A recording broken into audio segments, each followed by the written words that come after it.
You are a night owl and crash on the weekends, or up half the night tossing and turning, worrying about problems. Why is sleep so important? My next guest is sleep expert Dr. Aric Prather, who will help guide us to healthier sleep habits. Baransu Balance Podcast with Dr. Ince emphasizes the interdependence and importance of a healthy mind, body, and soul. Welcome to another episode of Baransu Balance Podcast. Today we have Dr. Aric Prather. He is a nationally recognized sleep expert. He's a practicing psychologist, researcher, and professor at the University of California at San Francisco. Author of The Sleep Prescription, 7 Days to Unlocking Your Best Rest. He's the director of the UCSF Behavioral Sleep Medicine Research Program and co-director of the UCSF Aging, Metabolism, and Emotion Center.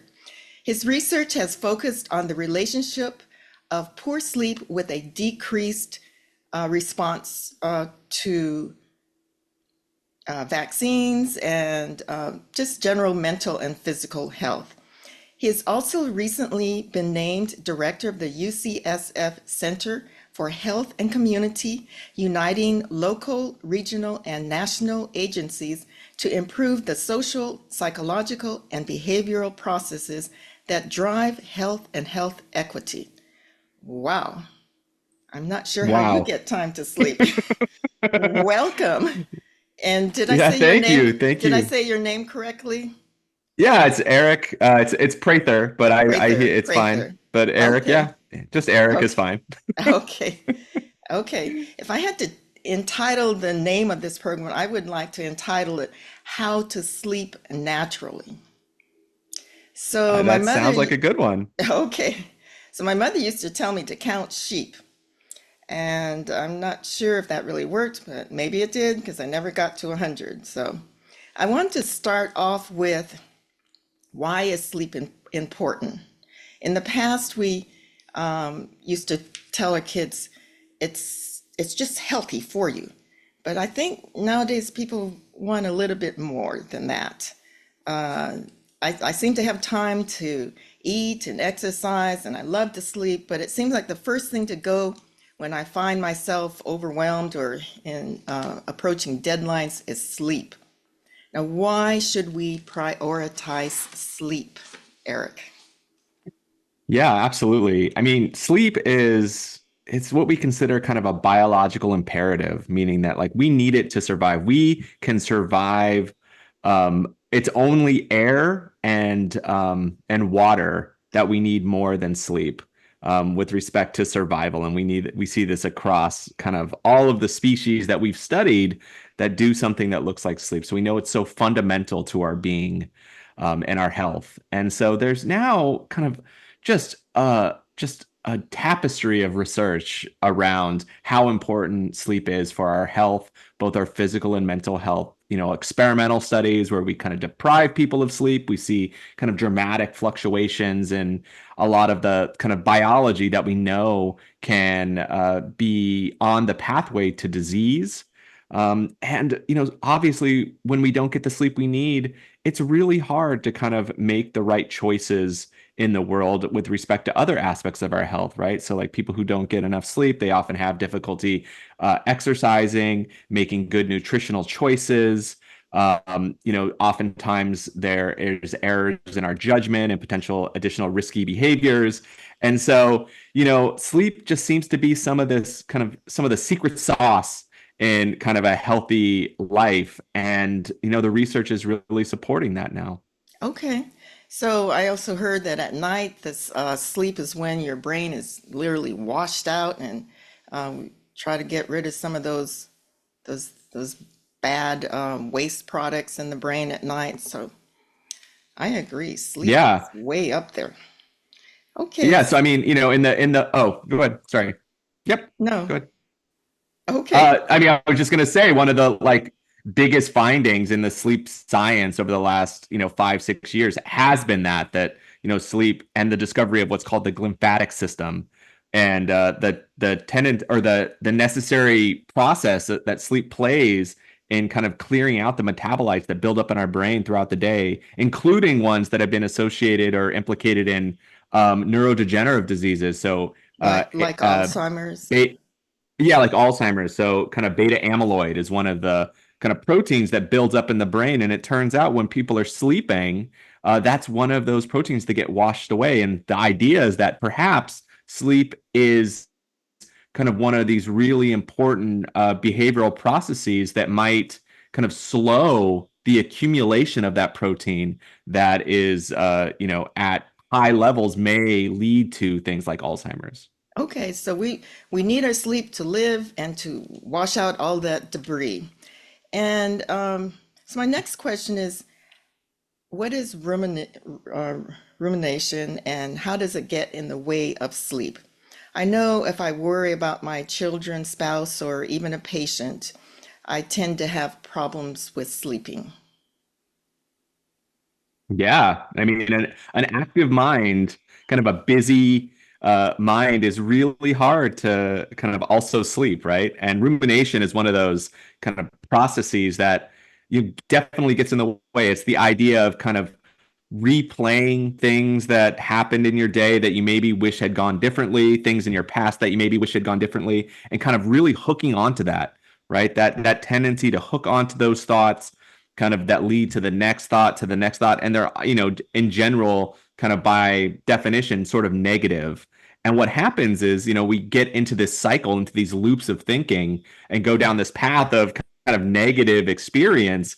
And what that does to our body is it can kind of create this hyper arousal in our brain. So like it's very this cognitive arousal is something that's incompatible with sleeping.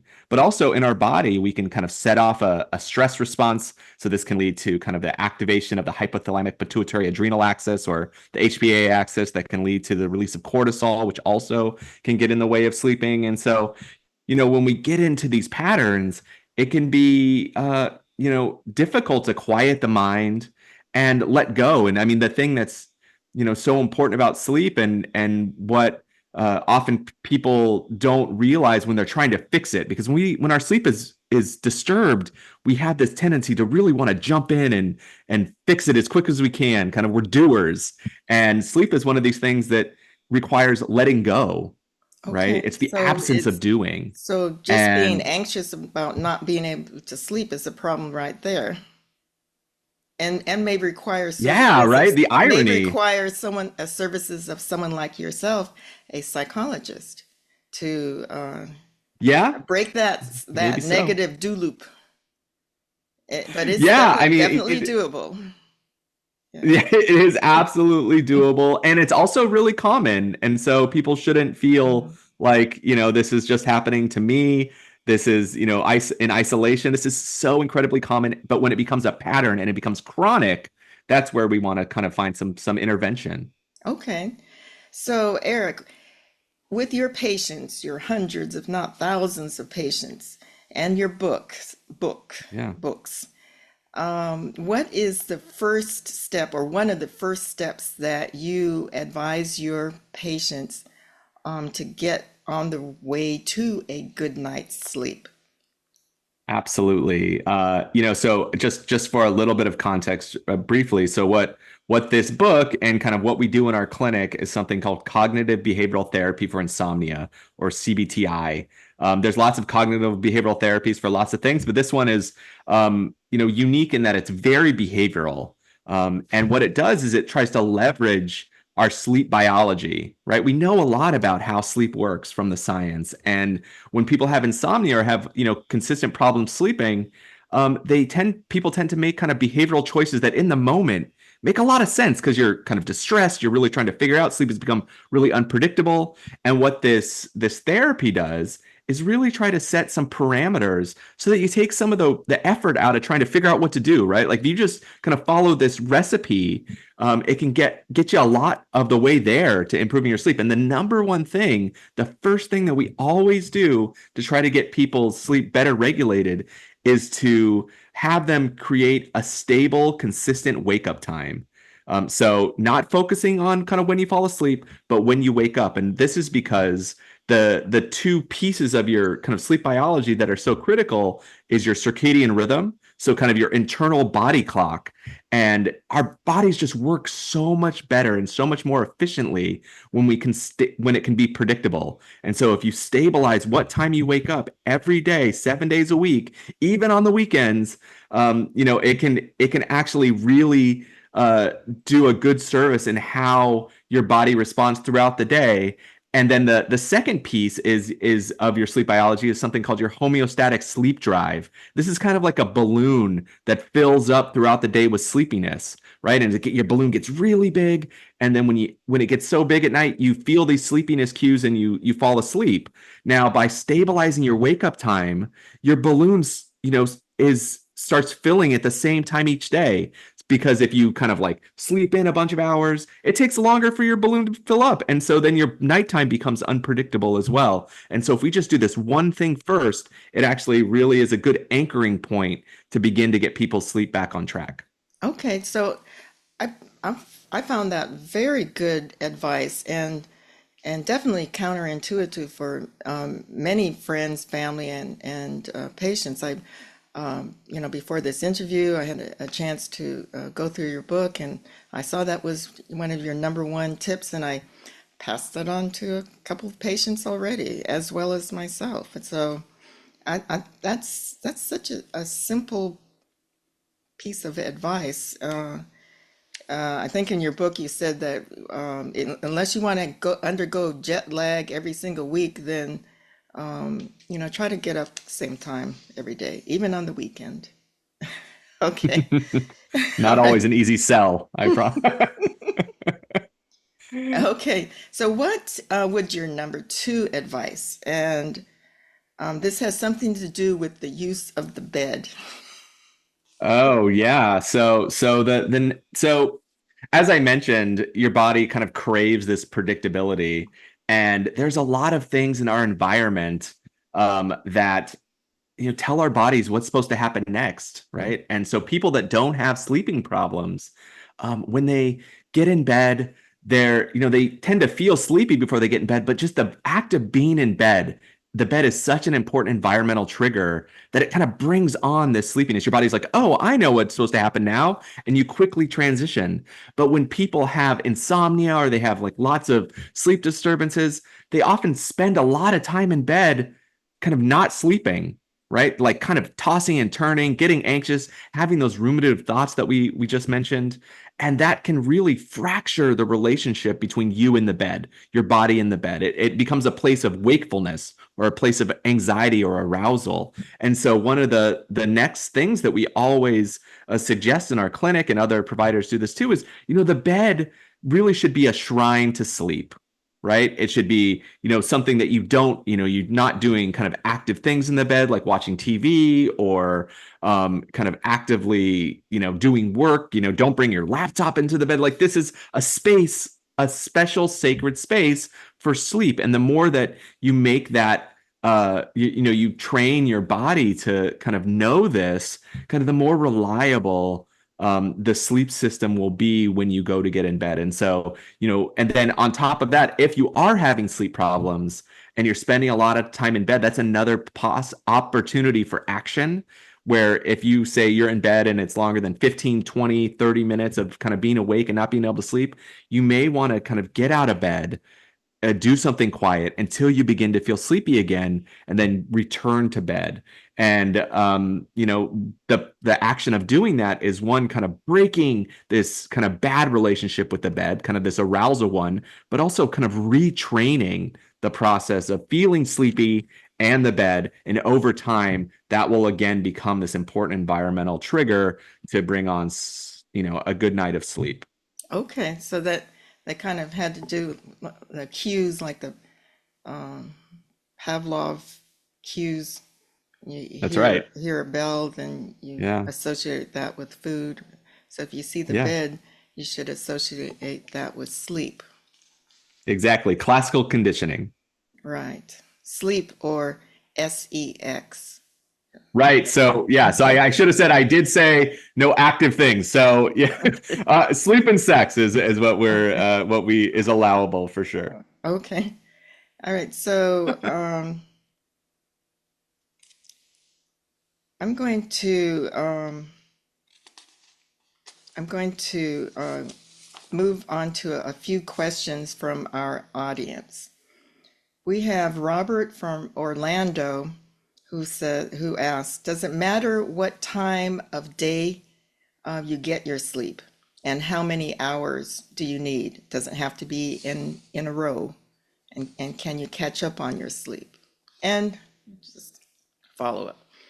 Is this a Yeah. different answer for different age groups, like teenagers, Oh, middle age, yeah. and senior citizens? Yeah, yeah, absolutely. So there's a lot of questions in there. So I'll try to be succinct here. So Mhm. kind of the timing of your sleep, um, the data suggests that kind of the more consistent the timing is, the better it is for your health. People tend to want to kind of sleep in the nighttime.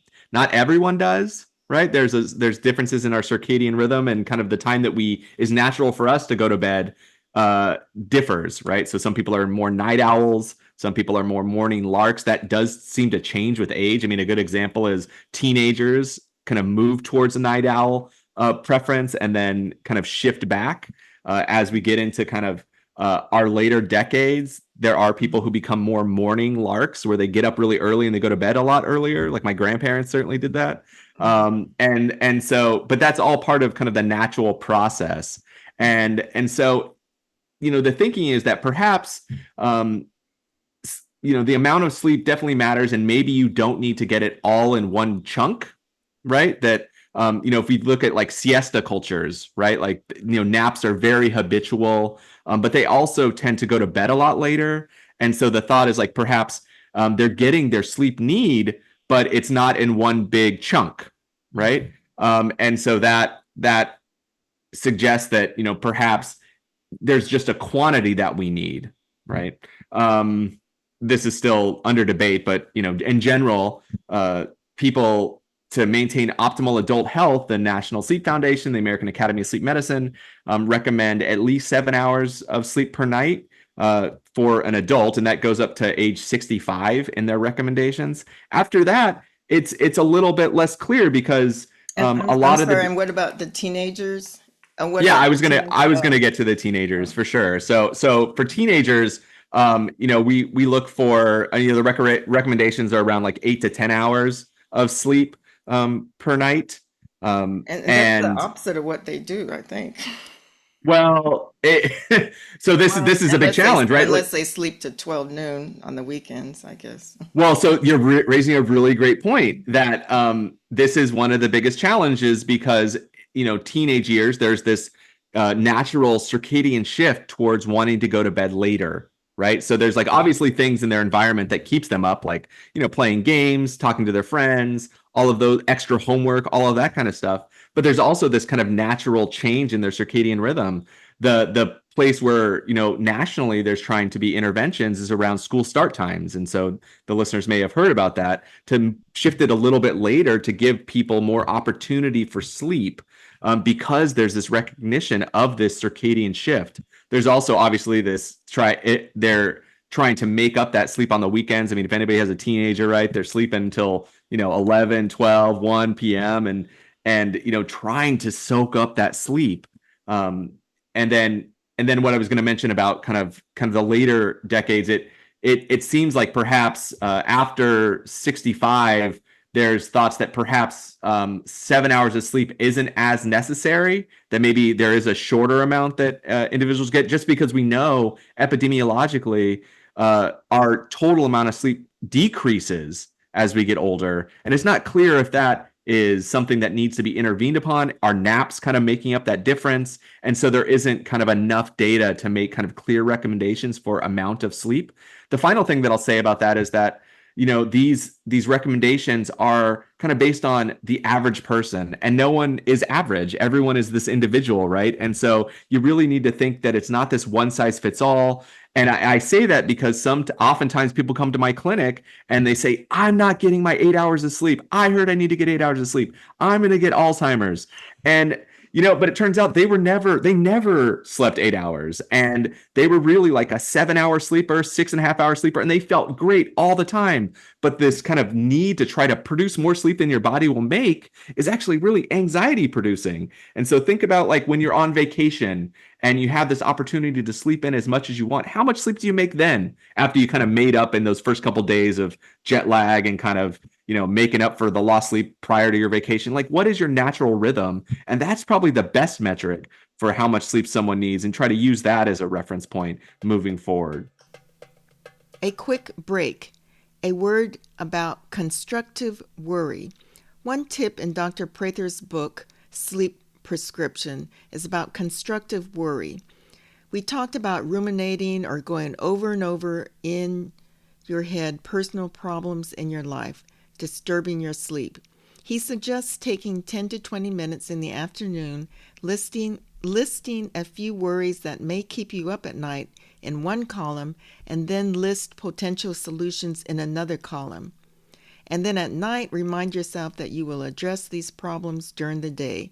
Some examples of concerns would be, number one, financial worries, and you could list as possible solutions a budget, or relationship worries, list as a possible solution, talking it out, counseling, or if you're concerned about your health worries, you can write down specific potential solutions, getting into an exercise program, or setting up a doctor's appointment. So other basic tips covered in the book: sleep in a cool, decluttered room, 60 to 68 degrees Fahrenheit. I like that tip. Back to our interview. All right, so we have, what you're saying is that people are individual, and some may not need the full 8 hours, and teenagers require more. It's there's some evidence that sleeping at night is probably better, and the catching up concept, I'm not sure if you commented on that, if it's okay to catch up on your sleep loss, that balloon that got too heavy so it's on the weekend. Right. So I mean, it's really common, right? I mean, we often try, just because we don't have the opportunity to get as much sleep during the week, and if there's no opportunity for intervention to be able to get more sleep during the week, then it probably does make sense to try to make up that sleep on the weekend, right? Like, we feel better if we get that. Now, the question is there some kind of cost though? Like, can we truly make it up? And the data around kind of our health suggests that maybe not, that like over time, this kind of discrepancy of what we need to what we get is not something that we can make up just on the weekend, that there may be some kind of biological cost that in the long term may affect us. But it's certainly for how we feel, making up that sleep when we can is a good idea. And so we're kind of talking about two different things. The truth is that we can't truly make up the amount of sleep that we lost, because we know this from, say, if we deprive someone of sleep for a full night in the laboratory and then allow them to sleep the next day, they don't sleep double, right? They lost 8 hours, but the next night they don't sleep 16 hours, right? Like, their system is not set up that way. And so we also truly can't imagine that the biological effects have already taken place. I mean, whatever hormones shouldn't be there. Yeah, I mean, I think it's definitely cumulative when it comes to health, right? That it's, probably a week's sleep, and we know that sleep loss impacts things like metabolism, like our insulin functioning, things like that. And 1 week is probably not going to push you into, say, diabetes or something like that. But over time, we know that like chronically short sleepers are the ones that kind of are at most risk for these health effects that are from around insufficient sleep. So, it does build up. And our body, I will say around this kind of these effects already happening, our body is, really smart. Like there's lots of things to help restore functioning despite these kind of insults. And, that's critical, right? Like sleep probably plays a really important role in repair, but also there are things that happen during the day that produce that help with repair. And so I wouldn't think that all things are lost after a few bad nights of sleep. Right. But we've got to And do our best. I read that you can counteract it with some other good thing like exercise might wipe away some of the problems that you develop from lack of sleep. So, Absolutely. Thank goodness. Thank goodness. okay, so we have Jamar from Dallas asks, so he said he heard about a power nap where you drink an energy drink and take a nap and wake up recharged. So I'm going to add to that question, what about caffeine and alcohol in general and its relationship to sleep? Yeah, great. So to the first question, yes, that is a thing. These kind of caffeine naps or these Oh, power naps. I mean, goodness, never heard of and that. they have been popular over time and probably mostly among young people, but it's because caffeine takes like say 20 minutes to get into your system and begin having these you can conceivably take a nap and then come out of it with the caffeine surge, right? And so that is something that can happen for people. But I mean, I think it's important to note that, right, caffeine makes it hard for people to fall asleep. So depending on when you do this, caffeine can still be in your system. So we know that on average, the half-life of caffeine, which means like how long it takes for half of it to be left in your system or half to have gone away, is about 6 hours, right? So think of it as if you So have kind of for it to take completely out of your body would be about 24 hours then. it takes a long time. I mean, Mhm, at very low levels, we don't know if that mhm, has a mhm. appreciable impact on your sleep. But I think that even just the half-life piece of this is can be dramatic because if you say have like a double espresso at 4 p.m., you have a single espresso in your system at 10 p.m., right? And most people would not think that that was a reasonable plan at 10 p.m., right? Alcohol also, of course, is a substance that definitely can get in the way of our sleep. It's kind of routinely used as something to kind of help people get sleepy, right? It works on kind of the relaxation part of our brain, the GABAergic system, and but it also impacts our sleep. It helps us fall asleep. It actually creates a suppression of our REM sleep, so our rapid eye movement sleep, and then leads to more fragmentation and REM rebound in the other later on in the night. And so while people fall asleep more quickly when they drink alcohol, they actually have much more fragmented sleep, and their subjective quality of their sleep is worse. And so it's usually a not a great idea to use that as a sleep aid. Okay, so in the remaining minutes, I have three questions. Let's do it. Rapid Okay. fire. Helen from Alexandria, Louisiana says, it's hard for me to sleep more than 3 hours at a time, a habit I developed taking care of my handicapped daughter years ago. Any suggestion? So Yeah, this that's is almost that. falls under the category of people who used to work the night shift and years later they can't seem to get out of that. Yeah, that's really hard, and that does happen. I mean, I think there probably isn't an easy fix for that. I think realizing that you know sleeping in segments is not uncommon, especially as we get older. People will have these kind of bursts of sleep and then kind of period of time awake and then, bursts of sleep again. I think doing things that you can to really identify if there's anything that's keeping you awake. And I mean, because people often fall in the habit of like, well, I'm awake, I'm just going to start doing things. And then it's like, it's really impossible for someone to fall asleep when they start, getting active and so really trying to figure out if what's going on, how can we maybe contract your time, your sleep opportunity to actually make that balloon really big. And if it's something that's really bothering Helen, perhaps discussing this with a behavioral sleep medicine provider who may be able to put a plan in place to see if we can get this sleep more together. But if it's not a problem for them, then it's maybe not something that needs to be intervened upon. Okay. So in her case, she seems to be energetic during the day, but we have another question from Moyna from Maryland, who is very concerned about her sleep problems Hmm. since menopause, and Hmm. she feels that it is affecting her. And a similar story, not able to sleep more than 3 or 4 hours at a time, and then up 1 or 2 hours at night.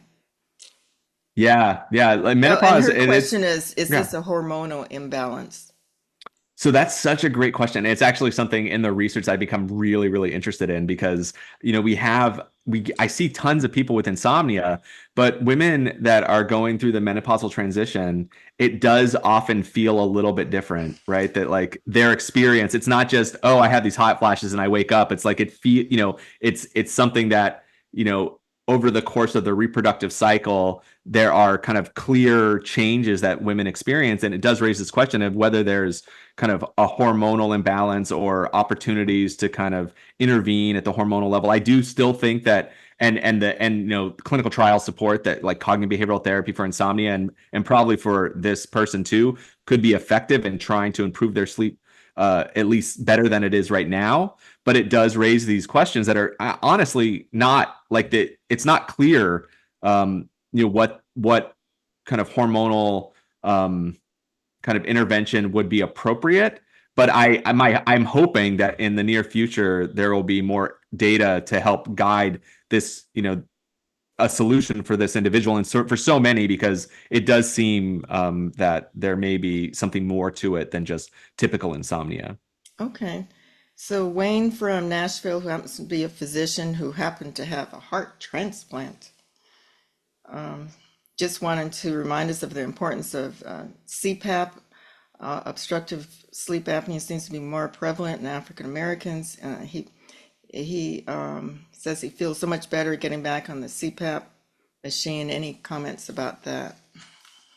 I 100% agree. And, I always say if there was like one way, like the biggest impact that we could have on the sleep of a population is to actually just screen everyone for obstructive sleep apnea because it is so common and so underdiagnosed and can really lead to kind of, important and unfortunate kind of cardiovascular and cardiometabolic outcomes if left untreated. And also, it just affects people's day to day and their quality of life. And so, if people are loud snorers, if their partners have noticed that they stop breathing in the middle of the night, or you just feel kind of really bad when you wake up and you think you had a normal night of sleep, it's worth talking to your primary care physician and getting a sleep study. And, not everyone enjoys or kind of adheres to CPAP therapy, but there are more and more therapies available to get people the kind of clear airway during the night so that they can sleep better and feel a lot better during the day.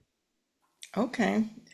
So if they have any questions, they can call you, or if they're in the San Francisco area, make an appointment for help with these sleep problems.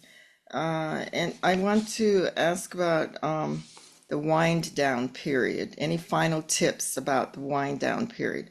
I really liked that part of your advice in your book, because often when we're told that we're supposed to wind down, we're everything is so absolute. We can't have blue light, we can't do this, we can't do that in order to get a good night's sleep. But you seem to be a little bit more relaxed in that category.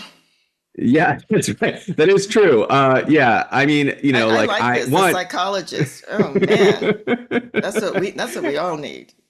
Yeah, like well, I mean, I do take the perspective that like, look, we're all trying our best, firstly, right? Like everyone has a busy life and we're trying to figure this out. I also think it's not necessarily about what you do, it's how you feel and what you're trying to produce. So I always say that like sleep is universal, like everyone does it, but it's also really personal. And there are things about someone's wind down that will be unique to them And it's really just about producing kind of this feeling of relaxation, kind of slightly kind of positive. And you just don't want to get into this space that your brain is really active and it's really hard to kind of turn off, right? So I say, okay, if you like watching TV, that's great, that's fine, but don't do things that are gonna like keep you watching. You don't want to binge watch a whole bunch of like a murder mystery series that you're like gonna wait to the next one and next one and next one, right? Like you want something that maybe is like a little bit relaxing for you, things that you don't A need to little know bit what more, happens a little next. bit more calming.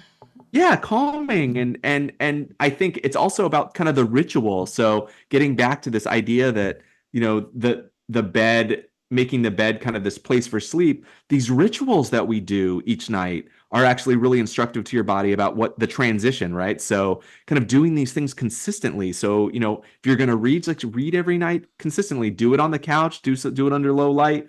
Don't do things that are like blaring and wake up your brain, but like, things that are kind of towards that transition of thinking about how you're moving from one chapter of your day to the next, and kind of make it like a nice, easy, kind of relaxing, supportive environment. But the thing you do is less important. It's just trying to figure out what works for you to get you there. So the last 2 hours of the evening, that's what you identify as a wind down period, and that's the time to that you suggested generally put away your work obligations. That's not a time to catch up on your emails or but maybe a time to meditate, relax, reading, and a, a funny, relaxing TV program if they still have that. Yes.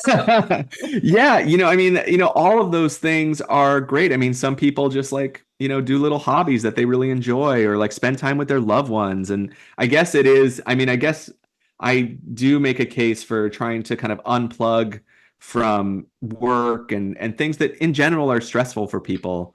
I think one of the challenges that people often in this day and age treat their brain like it's a laptop computer that you can just close the lid and it turns off, but it takes time. We weren't built for this kind of on demand changes. And I think the more that we can be kind to ourselves and give ourselves some grace in this transition, the better we are. But of course, you said this 2 hours. I mean, some people don't have 2 hours, and I totally get that, right? Like that's actually a real privilege if you have 2 hours to kind of wind down. So, do the best you can. And if it's only 30 minutes, take the 30 minutes and think like, how can I make it 35 minutes or how can I make it 40 minutes? And it does often take, thinking about kind of the structure of your day and making some hard choices. But I guess I make the argument that investing in your sleep will make you a better person when you're awake, right? And so it oftentimes, as you mentioned in the beginning, it's often kind of the first thing that we remove off of our to-do list. Like we need to do that later. Like I need to do all these things, and if there's time left, I'll sleep. And I guess I'm saying that all those things on your list that you need to do, you'll do those better. You'll be a better partner. You'll be a better parent. You'll be a better coworker, because it'll give you kind of the emotional reserve to kind of be your best self. And that's, I think that at the end of the day, it's all we want in this world. And so sleep is something that can get us there. Okay, so we learned that we need to get up the same time every morning. Try to keep the bed for sleep and sex, and not go to the last minute and expect to have a good night's sleep. So I thank you, Dr. Aric Prather, author of The Sleep Prescription: 7 Days to Unlocking Your Best Rest. I highly recommend it for the insomniacs out there. Any last words? No, thank you so much for having me, and I hope everyone sleeps well. Okay, all right. Sleep well. Thank you. Until we meet again. Prioritize sleep for physical and mental health and to age well. 3 tips I picked up from Dr. Prather. Number 1, set a consistent wake-up time, even on the weekends, to start filling that sleep balloon. Number 2, Make your bed your cue for sleep. Avoid laptops and nearby cell phones. Number 3, wind down. A good time to meditate. Check out the book by Aric Prather, The Sleep Prescription, 7 Days to Unlocking Your Best Rest. It is also available as an e-book. I would like to end with a couple of promises to meditate on. Matthew 11:28 says, "Come to me, all you who are weary and burdened, and I will give you rest." Isaiah 26:3 says, "You will keep in perfect peace those whose minds are steadfast because they trust in you." Remember, this program is for educational purposes only and does not substitute for advice from your medical care or mental health provider. Please like, share, subscribe, and follow. This is Dr. Christine Ince, wishing you a balanced mind, body, and soul.